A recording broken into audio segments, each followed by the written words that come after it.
Assalamualaikum warahmatullahi wabarakatuh. Allahumma sholli ala Muhammad wa ala ali Muhammad. Ini kisah dari Wiwi pada tahun 2011. Pada malam Sabtu, aku pulang kampung ke rumah nenekku di daerah pelosok kaki bukit, sekitar 2 jam dari rumah orang tuaku. Aku kangen dengan nenekku karena sudah lama tidak bertemu, dan juga rindu alam pedesaan yang indah. Desa nenekku termasuk desa terpencil, dikelilingi sawah, dan hanya ada sekitar 50 rumah di kaki bukit. Untuk menuju desa nenekku, aku harus jalan kaki dari jalan utama, menelusuri pematang sawah sekitar 15 menit. Rumah di sana jaraknya tidaklah begitu rapat, sekitar 50 meter, karena penduduk di sana punya kebun di setiap rumah mereka. Desanya sepi, malam hari lebih sepi lagi, karena mereka semua petani. Jadi di malam harinya mereka benar-benar gunakan untuk istirahat. Assalamualaikum. Waalaikumsalam, jawab nenekku. Nenek, ku teriak dari luar rumah. Wiwi cucuku, jawab nenek teriak bahagia menyambut kedatanganku. Kami berpelukan, melepas rindu, dan nenek langsung menyuruh anak bibi untuk bikin minuman untukku. Nenek tinggal serumah dengan bibiku dan suaminya, dan anaknya 2 orang. Umur mereka di bawahku.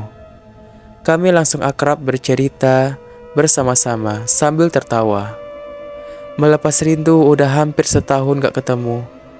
Bibi dan paman juga ikut nimbrung bersama anak-anaknya, Amir dan Leni.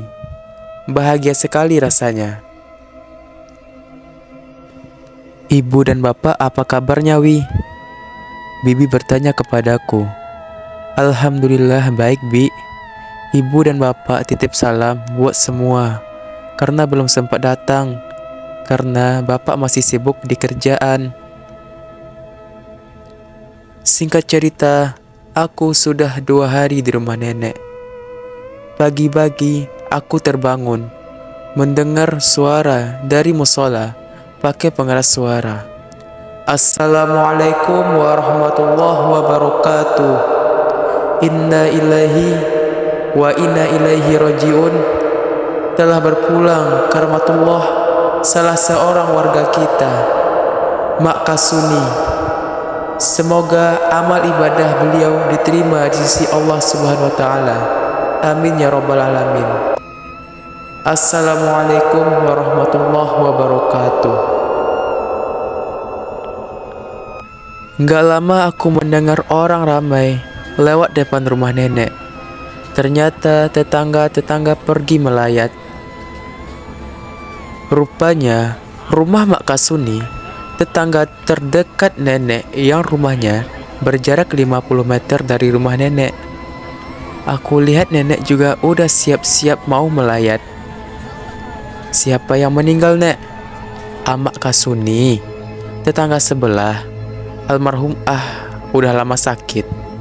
Sakit orang tua, jawab nenek berlalu keluar rumah. Wi, jangan lupa sarapan, kata bibi. Ya, Bi, jawabku.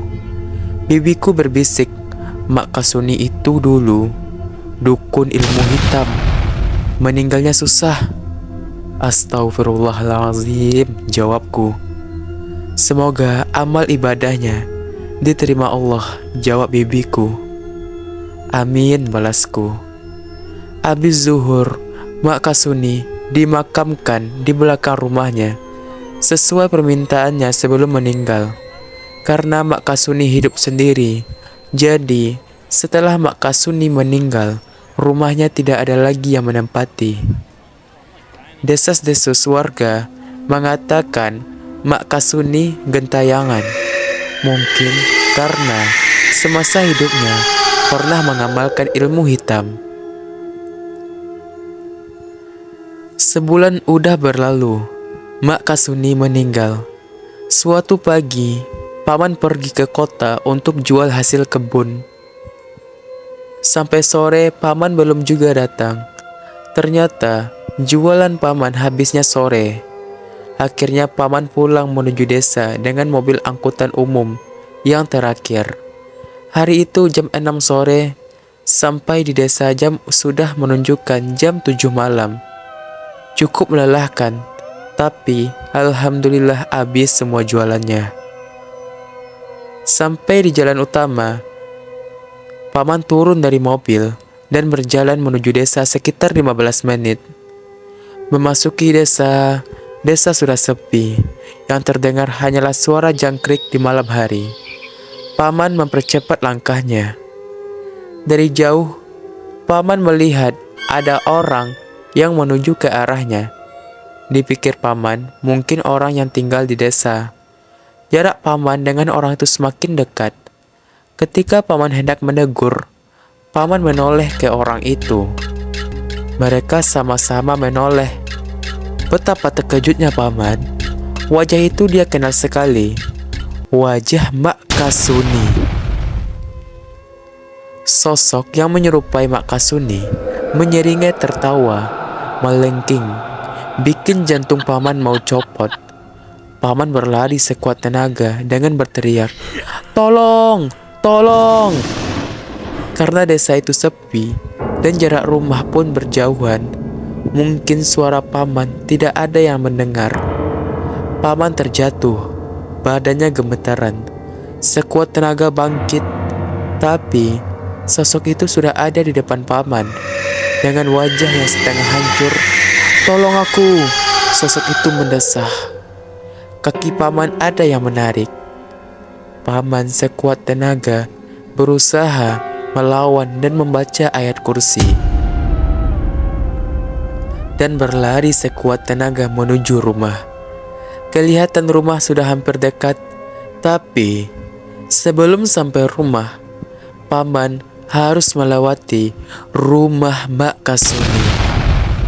Pas depan rumah Mak Kasuni, Paman dihadang sosok tadi dan menyeringai tertawa. Sosok itu mendesah, "Tolong, tolong aku!" Sekuat tenaga, Paman terjang itu sosok dan teriak, "Tolong!" Kami yang ada di ruang tamu mendengar suara Paman, segera berlari keluar rumah. "Ada apa bang?" teriak bibiku. "Ada hantu!" seru Paman. Sambil berlari menuju rumah dan menyuruh kami masuk semua. Dengan wajah pucat, Paman bercerita. Aku merinding mendengarnya. Nenekku bilang, "Ayo ambil wudhu, kita mengaji bersama.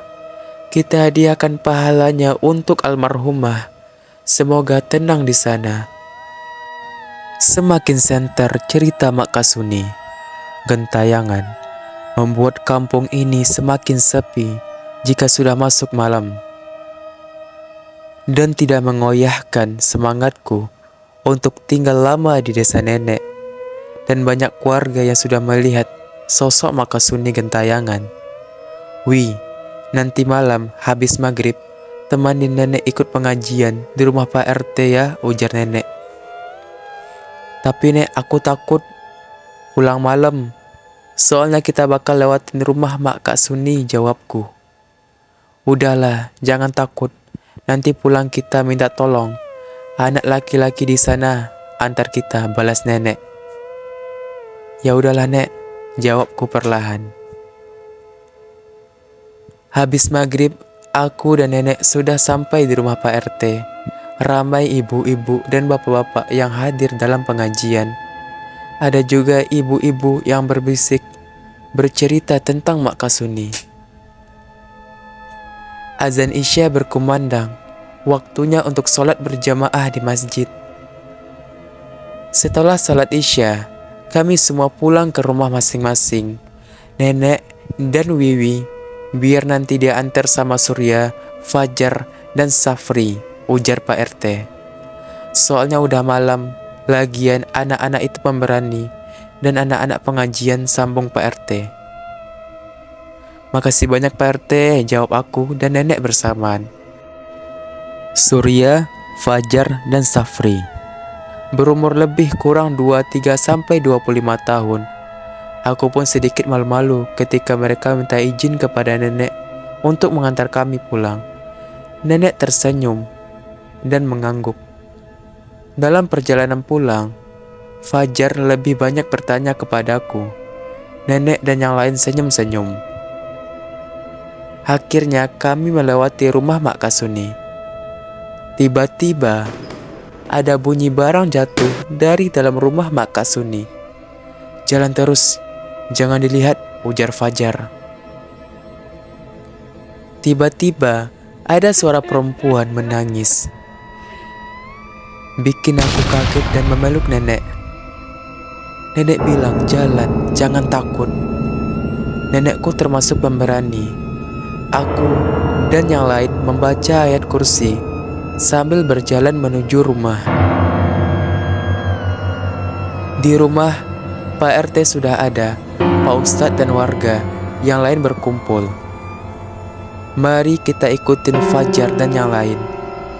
Mereka lagi antar nenek dan Wiwi. Kita pancing makhluk itu keluar. Pasti mereka bakal digangguin. Sudah waktunya makhluk itu kita usir dari desa ini.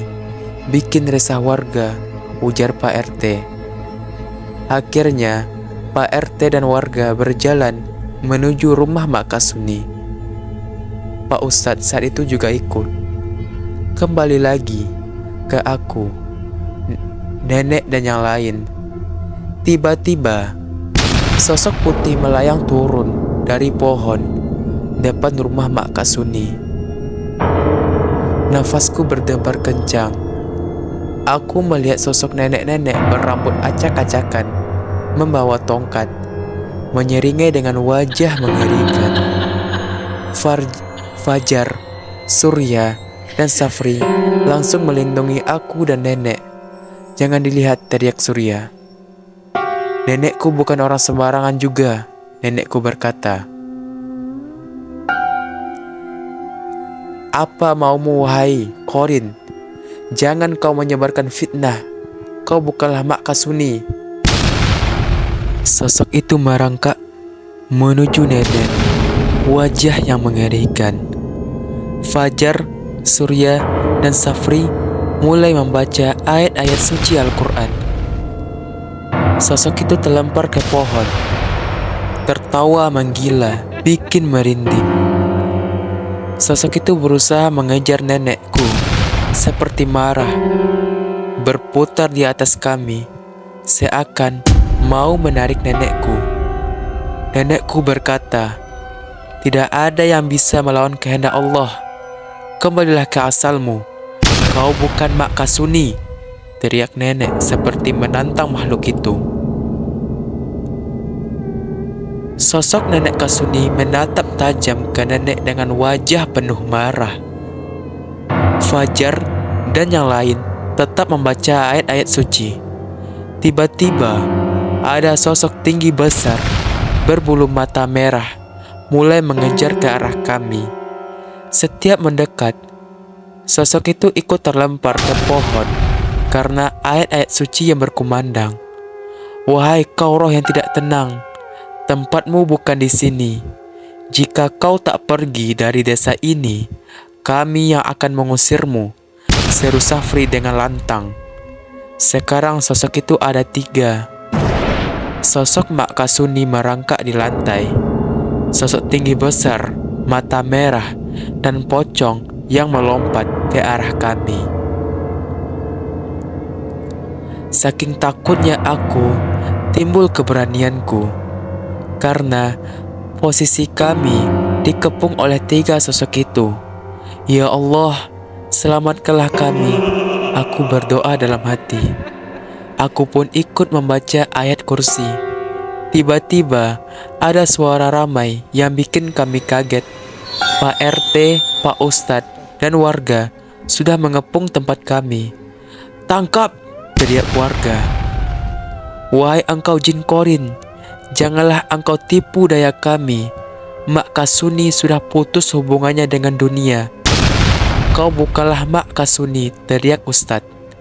Takbir, Allahu Akbar. Semua di situ bertakbir. 3 sosok itu menggeliat, menangis, tertawa, dan berteriak. Pak Ustadz membaca surat Al-Baqarah, membuat 3 sosok itu berteriak kesakitan. Tiba-tiba, bunyi seperti bom meledak, meninggalkan kepulan asap, dan pelan-pelan hilang. 3 sosok itu menghilang dalam kepulan asap. Terdengar bunyi ledakan di belakang rumah Mak Kasuni. Ya, kuburan Mak Kasuni. Alhamdulillah, seru kami hampir bersamaan. Aku lihat bibi dan paman berlari menuju kami. Ternyata mereka udah menonton dari tadi. Ramai sekali warga berkumpul di depan rumah Mak Kasuni. Ternyata banyak warga yang ikut menonton kejadian tadi. Bapak-bapak, ibu-ibu, besok pagi kita berziarah ke kuburan Mak Kasuni ya. Minta doanya untuk almarhumah. Semoga tenang di alam sana. Amin, ujar Pak RT. Dan jangan takut lagi, insya Allah.